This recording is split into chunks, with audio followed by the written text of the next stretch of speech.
Hello everyone, I hope you're doing alright. Today's video is going to be a tutorial on how I crochet this barbed wire inspired cord. This was a pattern I kind of was just playing around with, and when I first made it, I'm not going to lie, I didn't love it, but I turned it into a keyring and I've been wearing it all the time. So I thought I would share this pattern with you guys because not only is it really simple, I think it's a really versatile thing to add kind of an alternative, edgy sort of vibe without having to do anything too complex. In today's video, obviously I'll be going through the materials that you'll need for this cord as well as the stitch pattern. I'm also going to share a few different things that you can do with this cord if you're stuck for ideas. As long as you can do a slip stitch, a single crochet and a double crochet, honestly you should be fine to do this cord. It is pretty beginner friendly. So if you're ready to learn how to crochet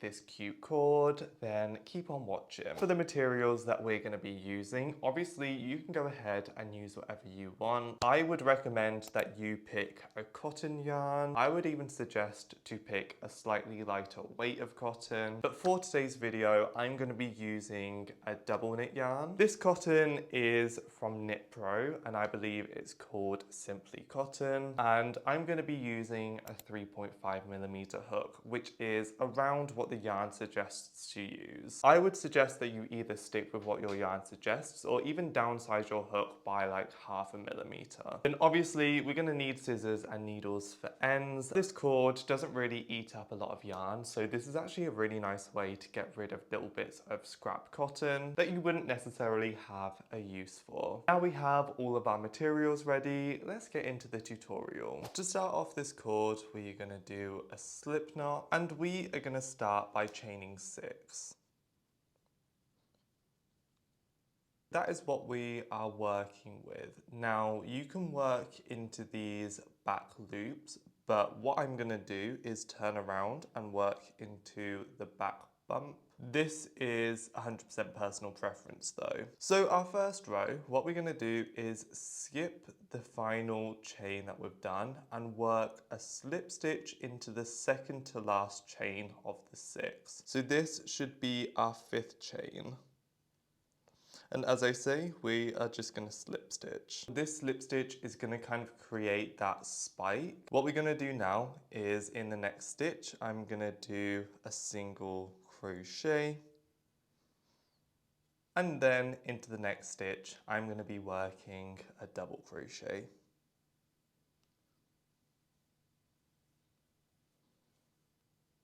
And as you can see, this is sort of creating a spike. And at this point, you should have 2 chains left. What we're going to do is we're going to chain 1, skip this chain and work a double crochet into the last chain right here.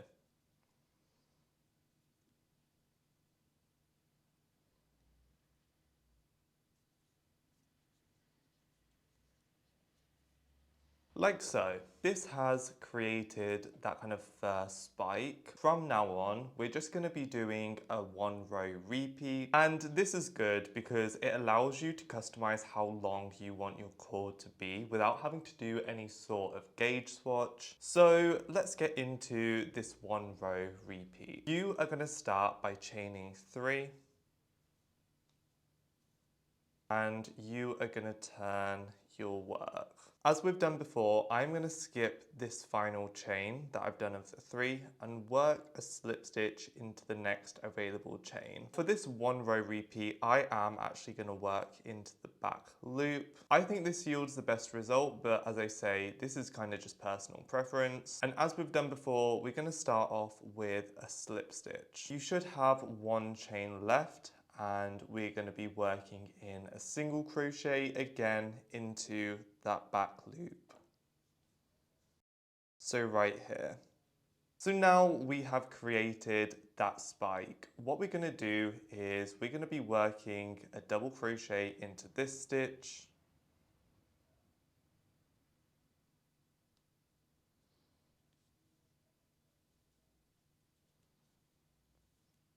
like so, and then I'm going to chain 1, skip 1, double crochet, and that double crochet should go into this double crochet in the row below. So as I say, chain 1, skip 1, and do your double crochet. And that is your 1 row repeat. These spikes kind of do need playing around with. Obviously, they'll become more defined once you've locked your cord. Before we go into what you can use this cord for, I'm just going to go through this 1 row repeat again, just a little bit quicker. So I'm going to chain 3 and turn my work. Skipping the final chain that we've done of the 3, I'm going to work in a slip stitch, a single crochet, and then a double crochet, which I work around the front and back loop, which obviously is different from what I was doing working into these chains. And then to finish off this row, I'm going to chain 1, skip 1, so the skip 1 is going to be that chain in the row below, and work a double crochet into that double crochet, just like so. Again, chain 3, turn your work, skip a stitch,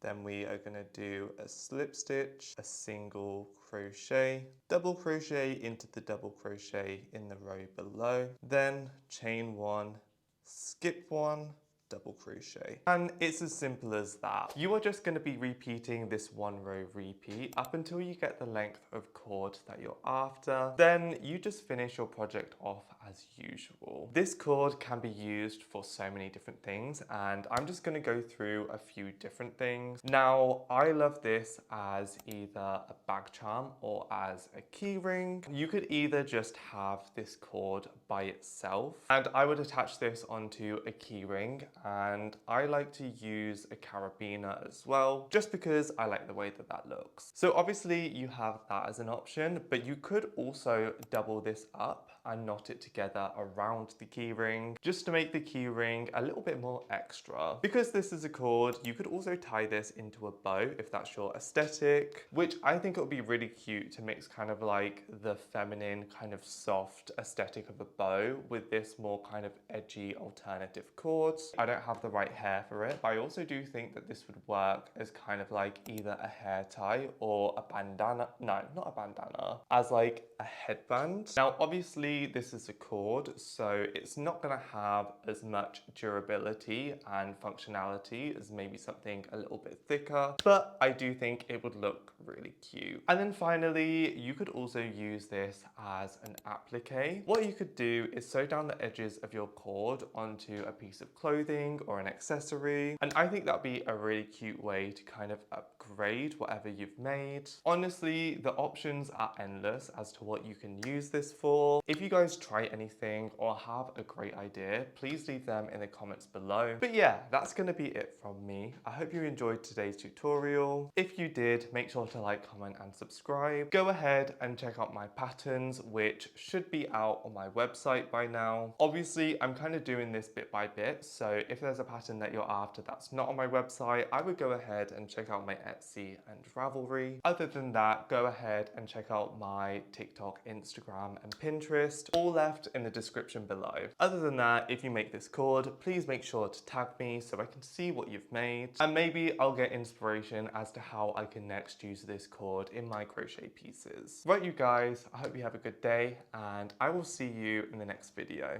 Bye.